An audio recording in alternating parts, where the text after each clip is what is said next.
ও hello, এটা কি সরকারি গাড়ি নাকি? আরে মো তুই? হ্যাঁ আমি। ওনাকে তুমি চিনো নাকি? হ্যাঁ চিনি, খুব ভালো করেই চিনি। ও আর আমি কলেজে একসাথে পড়তাম। তো তুই এখানে কি করছিস? আমি আমি তোমার হাজবেন্ডের জন্য এখানে অপেক্ষা করছি। ও তোর হাজবেন্ডের জন্য অপেক্ষা করিস? তোর হাজবেন্ড কিতে করে আসছে, অটোতে নাকি বাসে? না না, বাসে বা অটোতে করে আসবে না। হয়েছে হয়েছে, থাক, আর একটাও মিথ্যা কথা বলতে হবে না।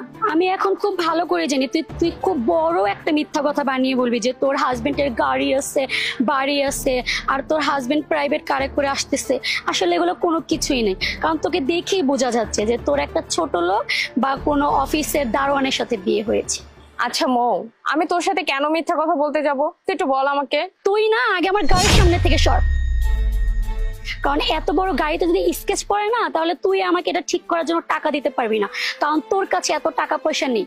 মৌ, তোর সাথে আমার এতদিন পরে দেখা হয়েছে, কোথায় তুই আমার সাথে ভালো দুটো কথা বলবি তা না, তুই আমার সাথে দুর্ব্যবহার করেই যাচ্ছিস। বাই দ্য ওয়ে, তুই নতুন গাড়ি কিনেছিস, সেজন্য কনগ্রাচুলেশন।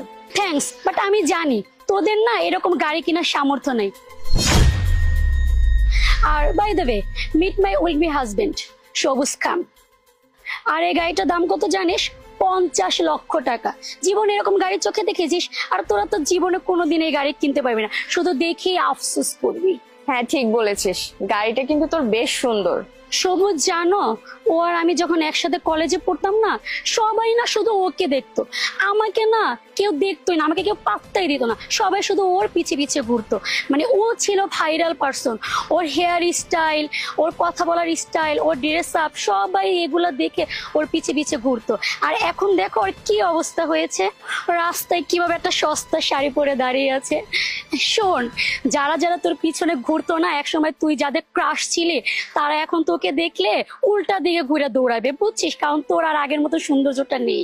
আর তুই না বলতে যে তোকে যে বিয়ে করবে সে নাকি থাকবে লাখে একজন। এখন কি তোকে কেউ দেখে বলবে যে তুই লাখে একজনকে বিয়ে করেছিস? তুই এমন একটা লোককে বিয়ে করেছিস যে তোকে এই রোদের ভিতরে, রাস্তার ভিতরে দাঁড়া করে রাখছে। তোর অবস্থা দেখ আর আমার অবস্থা দেখ, এতে বোঝা যাচ্ছে যে তুই একটা ফকিন্নি হয়ে গেছিস। আর শোন, তোকে তোর হাজবেন্ড কতটা যে ভালোবাসে তা আমার এখন তোর এই অবস্থা দেখে বোঝা হয়ে গেছে। আরে ভালোবাসা নিয়ে কেন কথা বলতে যাব বল? ভালোবাসা নিয়ে কারা কথা বলে জানিস? যাদের জীবনে ভালোবাসার খুব অভাব। কিন্তু আমার জীবনে তো ভালোবাসার কোনো অভাব নেই। আমি যাকে আমার জীবনে জীবন সঙ্গী হিসেবে পেয়েছি না, তাতে আলহামদুলিল্লাহ। সে আমাকে প্রচুর ভালোবাসে, আমার খুব যত্ন করে, কেয়ার করে, সবসময় আমার দিকে তার নজর থাকে। তাই এক্সট্রা ভাবে ভালোবাসা নিয়ে কাউকে বলার আমার কোনো কিছু নেই। আর তাছাড়া যারা আমাকে দেখে তারা বুঝেই যায় আমি কতটা ভালো আছি, আমার হাজবেন্ড আমাকে কতটা ভালোবাসে, আর আমি কতটা সুখী। হয়েছে হয়েছে, তোর আর এত বড় বড় লেকচার দেওয়া লাগবে না। এখন হয়তো তুই বলবি তোর হাজবেন্ডের আমাদের মতন গাড়ি আছে, বাড়ি আছে, ব্যাংক ব্যালেন্স আছে, আসলে তো কোনো কিছু নাই। এত বড় বড় লেকচার তুই আমার সাথে আর দিস না, ঠিক আছে? আর শোন, তোর এই অবস্থা দেখে না আমার খুব শান্তি লাগতেছে, কারণ আমি তোকে কলেজ লাইফ থেকে খুব জেলাস ফিল করতাম, এখন তোকে দেখে আমার খুব ভালো লাগতেছে, বিশ্বাস কর। কি বলছো? এটা তোমার বান্ধবী? ও মাই গড, এরকম খ্যাত একটা বান্ধবী তোমার হতে পারে? আর তুমি কোথায়, আর তোমার বান্ধবী কোথায়? কি বললি মৌ তুই? তুই কলেজে থাকাকালীন অবস্থা আমাকে জেলাস করতি, আমাকে হিংসা করতে, আমাকে দেখতে পারতি না? ও মাই গড! অথচ আমি তোকে আমার জীবনের সেরা বন্ধুটি ভাবতাম, তুই আমার বেস্ট ফ্রেন্ড, তোর উপর আমার লাইফে আর কেউ নেই। অথচ তুই তলে তলে আমাকে হিংসা করতি, আমি কখনো জানতেই পারিনি। হায় আল্লাহ! আর আর আমি তোকে নিয়ে কত বড় বড় কথা বলতাম। যাক, অন্তত এটা ভালো হলো তোর সাথে আজকে আমার দেখা হয়ে আমি ক্লিয়ার হলাম যে তুই আসলে আমার বেস্ট ফ্রেন্ড না, আর আমি তোকে বেস্ট ফ্রেন্ডই ভেবে যেতাম। আর কি বললি, কলেজে থাকাকালীন অবস্থায় যে সমস্ত ছেলে আমার উপর ক্রাশ খেয়েছিল, আমার পিছন পিছন ঘুরেছিল, তারা এখন আমাকে দেখে উল্টা পথে দৌড়াবে, আমাকে দেখে ইগনোর করবে, আমাকে আর পছন্দ করবে না? কেন? আমার কি এমন হয়েছে? আমি তো ঠিক আগের মতোই আছি। আমি একটা শাড়ি পরেছি দেখে আমার লোক খুব খারাপ হয়ে গেছে, তাই না? শোন, একটা কথা মাথায় রাখবি, আমার কিন্তু এখন বিয়ে হয়ে গেছে, আমি অন্যের স্ত্রী। আমার শ্বশুর বাড়ির লোকজন, আমার হাজবেন্ড যেভাবে চাইবে ঠিক সেইভাবেই আমার চলতে হবে। তারা যদি চায় আমি ওয়েস্টার্ন পরবো, তারা যদি চায় আমি শাড়ি পরবো। আর শাড়িতে কি এমন আছে, আমি এটা পরতে খুবই কমফোর্টেবল, আমার কাছে কোনো অসুবিধা মনে হয় না। আর আমি তাদের অবাধ্য হয়ে এমন কোনো কিছুই করবো না যাতে আমার শ্বশুর বাড়ির মান সম্মান চলে যায়, আমার হাজবেন্ডের মান সম্মান চলে যায়। আচ্ছা, তোর হাজবেন্ড কয়টা কি? হ্যাঁ, নিশ্চয়ই কোনো অফিসে জব করে, আর কত হয়তো বা 15 থেকে 20 হাজার টাকা স্যালারি পায়, তাই না? আর আমার বয়ফ্রেন্ড কি করে জানিস, তার পার ডে ইনকাম আছে 1,00,000 টাকা। আর এখন তুই হিসাব করে দেখ যে তার মান্থলি বেতন কত হয়। আর শোন, তোকে আর একটা সুখবর দিচ্ছি, এরকম গাড়ি না আমাদের 10-12টা আছে, আর সামনের মাসে আরো কয়েকটা গাড়ি কিনবো, বুঝতে পেরেছিস? ও তো একটু কম বলছে, মাসে 30 লক্ষ টাকা। এটা ঠিক আছে, এটা আমার স্যালারি। আর এক্সট্রা ইনকাম প্রায় মাসে 60 থেকে 70 লক্ষ টাকা। বাহ, তাহলে তো খুবই ভালো। তোর বয়ফ্রেন্ডের তো মার্শাল্লাহ ভালো ইনকাম। তাহলে একটা কাজ কর, তোরা বিয়ে করে ফেল, কারণ তোরা একে অপরকে খুব ভালোবাসিস, তাই বিয়ে করে নেওয়াটাই উচিত। তাতে তোরা খুব ভালো থাকবি। কলেজ লাইফে আমি একটা কথা বলতাম না, যে আমি কোনো প্রেমের মধ্যে নাই, ডিরেক্ট বিয়ে করব। কারণ প্রেম করে সময় অপচয় করার মতো মেয়ে আমি না। তাই তোদেরকেও বলছি, তোরা বিয়ে করে ফেল, তাতে তোরা ভালো থাকবি। এই শোন, বিয়ে করবো না না করবো এটা সম্পূর্ণ আমার ব্যক্তিগত ব্যাপার। তুই এত কথা বলিস না, হ্যাঁ, এত বড় বড় লেকচার দিস না আমাকে।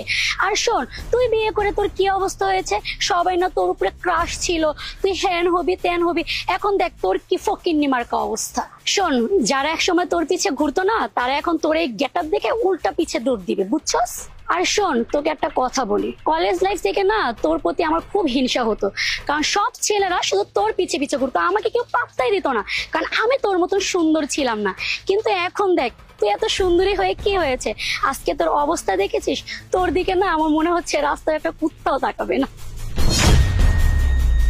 অবশ্য কি জানিস, কিছুক্ষণ আগেও না তোকে দেখে আমার খারাপ লাগছিল, কিন্তু এখন মনে হচ্ছে তুই যদি কলেজে থাকাকালীন অবস্থায় আমাকে হিংসা না করে পড়াশোনায় মন দিতি, তাহলে ওয়েল এস্টাবলিশড হতি, আর নিজের টাকায় নিজে চলতে পারতি। অন্তত পক্ষে অন্যের টাকায় নির্ভর হয়ে নিজের জীবন কাটাতে হতো না। তুই তো নিজের বলতে কোনো কিছুই রাখিসনি, নিজের বলতে কোনো কিছুই নাই। যা কিছু দেখাচ্ছিস সবকিছু তোর বয়ফ্রেন্ডের, তোর নিজের কি আছে? তুই তো নিজেই অন্যের টাকায় চলিস। আর তুই আমার হাজবেন্ডকে নিয়ে কথা বলছিস, তুই আমার হাজবেন্ড সম্পর্কে জানিস? আমার হাজবেন্ডের কথা না হলে বাদই দিলাম, তুই আমার ড্রেস আপ নিয়ে কথা বলছিস। কি এমন খারাপ ড্রেস আমি পরেছি? আমি তো শাড়ি পরেছি। শাড়ি কি এমন খারাপ জিনিস? শাড়ি হচ্ছে বাংলার ঐতিহ্য, সাংস্কৃতিক। আর তুই কিনা বাংলার সংস্কৃতির ঐতিহ্য নিয়ে কথা বলেছিস? তুই কি পরে আছিস? তুই তো ওয়েস্টার্ন ড্রেস পরে আছিস। কি ভাবছিস ওয়েস্টার্ন ড্রেস পরলে তোকে সুন্দর লাগবে? সুন্দর কখন লাগে জানিস? যখন একটা মানুষের মন সুন্দর, তখনই একটা মানুষকে সুন্দর লাগে, বুঝতে পেরেছিস? আর একটা কথা বলি, এরকম শাড়ি পরলেই না মানুষ সস্তা হয়ে যায় না, আর এরকম সুন্দর ড্রেস পরলেই মানুষ সুন্দর হয়ে যায় না, যদি মনটাকে ঠিকঠাক ভাবে সুন্দর না রাখতে পারে। আর শোন, একটা মানুষ যদি শাড়ি পরে তখন তাকে সুন্দর লাগে যদি মনটা তার ভালো থাকে, বুঝতে পেরেছিস? উফ, চুপ কর, আর না তো বড় বড় লেকচার দিস না। তোদের টাকা পয়সা নাই দেখে এরকম সস্তা একটা শাড়ি পরে দাঁড়িয়ে আছিস, আর ভালোবাসা দেশের ঐতিহ্য নামে চালিয়ে দিচ্ছিস। আর শোন, আমি না সবকিছু বুঝি, তোর যদি এত টাকা পয়সা থাকতো না, তাহলে তোর চলাফেরা অন্যরকম থাকতো, আমাদের মতো থাকতো, বুঝতে পেরেছিস? এই তোকে না আমি বললাম, আমি শাড়ি পরি নিজের পছন্দ অনুযায়ী, বুঝতে পেরেছিস? আমার পরতে ভালো লাগে তাই পরি, কিন্তু তুই বারবার আমাকে ছোট করেই যাচ্ছিস। আর শোন, আমার হাজবেন্ড এমন একজন মানুষ, আমার হাজবেন্ড কি করে সেটা যদি শুনিস না, তাহলে তোর পা থেকে মাটিটা সরেও যেতে পারে, বুঝতে পেরেছিস? আর শোন, আমি না পোশাক পরে আমার পছন্দ অনুযায়ী, আমার হাজবেন্ড আমাকে জোর করে না। আমার হাজবেন্ড আমার লাইফে পুরো ফ্রিডম দিয়ে দিয়েছে। আমার শ্বশুর বাড়ির লোকজন আমাকে পুরো স্বাধীনতা দিয়ে রেখেছে, কিন্তু আমি শালীনতা বজায় রেখে চলাফেরা করি। তোর মতো এরকম মডার্ন ড্রেস পরি না। যেহেতু আমি একজন বিবাহিত মেয়ে, আমি বাঙালি, তাই আমি শাড়ি পরি যাতে আমার হাজবেন্ডের সম্মান থাকে, আমার শ্বশুর বাড়ির সম্মান থাকে, বুঝতে পেরেছিস?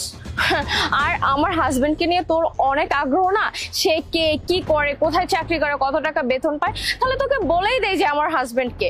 আমার হাজবেন্ড না এই এলাকার ডিসি। ডিসি মানে? মাহিব, সরি আমার একটু লেট হয়ে গেল, চলো। আসসালামু আলাইকুম স্যার। ওয়ালাইকুম সালাম। আরে আপনি কে? আরে তুমি ওনাকে চিনছো না?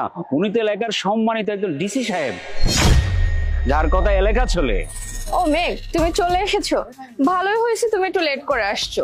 তুমি লেট করে আসাতে আমি অনেক কিছু বুঝতে পেরেছি। আমি তোমাকে পরিচয় করিয়ে দিচ্ছি, এ হচ্ছে মৌ, আমার কলেজে থাকা অবস্থায় সবচাইতে ভালো বন্ধু, কাছের বন্ধু, বেস্ট ফ্রেন্ড আমার। তুমি হয়তো এতক্ষণে দেখে বুঝতেই পেরেছো এখানে কি হচ্ছিল বা কি হচ্ছে। শোন মৌ, তোকে একটা কথা বলি, একটা মানুষের কাজ কর্ম বা ড্রেস আপ কখনোই তার পরিচয় বহন করে না।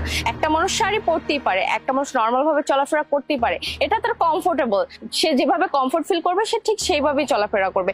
তাই বলে যে তাকে তুচ্ছ তাচ্ছিল্য করতে হবে, এটার কিন্তু কোনো মানেই আসে না। শোন, নিজেকে বদলা, মানুষকে মানুষ ভাবতে শুরু কর, সবাইকে না এত অহংকার দেখে বেড়াস না।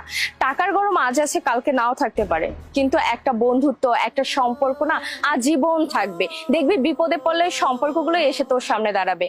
টাকা অনেক সময় না বিপদ কাটায় না, টাকা সবসময় সাথেও থাকে না। তাই তোকে একটা কথা বলি, মানুষকে একটু সম্মান কর, তুই নিজেও সম্মান পাবি আর অনেক ভালো থাকবি। তাছাড়া তুই যে টাকার গরম দেখিয়ে যাচ্ছিস আমার সাথে, সেটা কিন্তু তোর ইনকামের টাকা না বা তোর একান্ত নিজের টাকা না, সেটা কিন্তু তোর বয়ফ্রেন্ডের টাকা। আজকে যদি তোর বয়ফ্রেন্ড তোকে ফেলে চলে যায় না, তোর কিন্তু নিজে বলতে কোনো কিছুই থাকবে না। তাই আগে নিজে ইনকাম কর, নিজের স্থান শক্ত কর, তারপর অহংকার করা শুরু কর। তখন না হয় মানা যাবে যে তোর নিজের বলতে অনেক কিছু আছে, তাই তুই অহংকার করছিস। আচ্ছা, এটা তোমার বান্ধবী, তোমার কথা শুনে বুঝতে পারলাম যে তোমার বান্ধবী তোমাকে অনেক তুচ্ছ তাচ্ছিল্য করছে। সত্যি বলতে কি জানেন, মাহি খুব সহজ সরল জীবনযাপন পছন্দ করে। মাহির মধ্যে কোনো অহংকার নেই। ও চাইলে প্রতিদিন অনেক কিছুই খরচ করতে পারে, কিন্তু সেটাও করে না, কারণ অপচয় করা ভালো না। এনিওয়ে মাহি, চলো। আসি, ভালো থাকবি। নেক্সট চলো। ভালো থাকবেন। মৌ ভেরি ব্যাড, ওনাকে তুমি চিনো না, উনি একজন সম্মানী ব্যক্তি। মানুষের সাথে কথা বলতে হলে একটু ভদ্রতা বজায় রাখবে অ্যাটলিস্ট, বুঝতে পারছো?